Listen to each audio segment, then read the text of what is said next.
Bonsoir. En raison des circonstances exceptionnelles que nous vivons, j'ai souhaité m'adresser à vous à travers cette vidéo.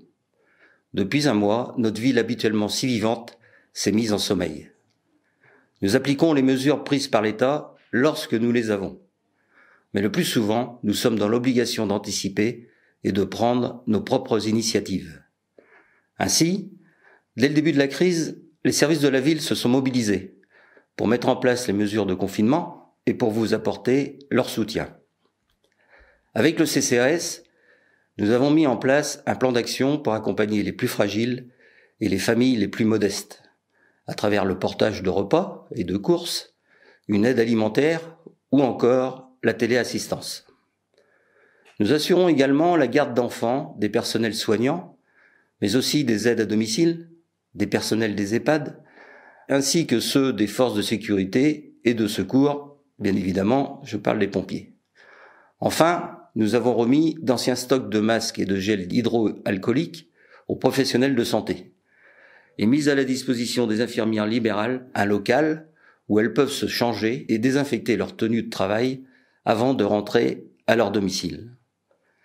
Nous n'oublions pas non plus les associations et les bénévoles dont l'engagement sans faille perdure pour aider les plus démunis et pour animer notre ville. Nous sommes à leur côté. Enfin, vous le savez, nos entreprises, commerçants, artisans, hôteliers, restaurateurs subissent de plein fouet la crise que nous traversons. C'est pourquoi nous avons décidé toute une série de mesures afin de les soutenir, en maintenant le marché dans une version réduite, conformément aux consignes de la préfecture, en relayant les initiatives comme celle de ma petite entreprise en crise, mais aussi en les exonérant de différents droits d'occupation du domaine public.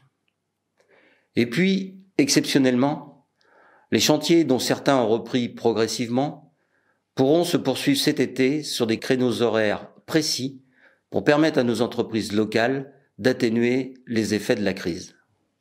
Enfin, demain, avec le soutien de la Carène, de la région et du département, nous comptons bien actionner d'autres leviers pour limiter cette crise qui aura des conséquences économiques et sociales. Soyons donc à leur côté, aujourd'hui, mais également demain, car nos acteurs économiques auront besoin de toute votre confiance. Car oui, il nous faut penser à l'après-confinement. Avec les services municipaux, nous organisons d'ores et déjà la reprise progressive pour le 11 mai, dans le respect des consignes sanitaires.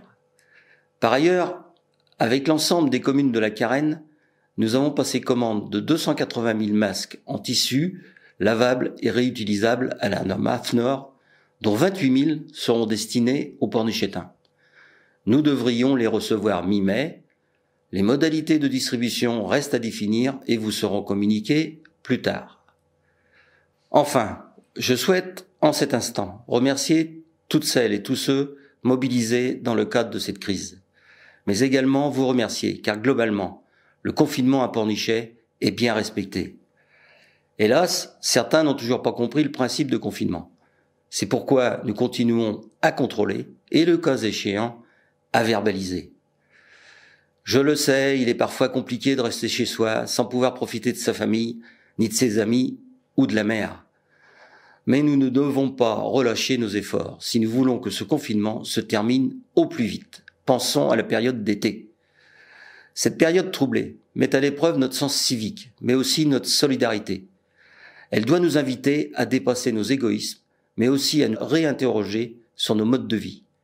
J'ai confiance en la capacité de chacun d'entre vous à relever ces défis, mais aussi ceux qui nous attendent demain. Prenez soin de vous et de vos proches.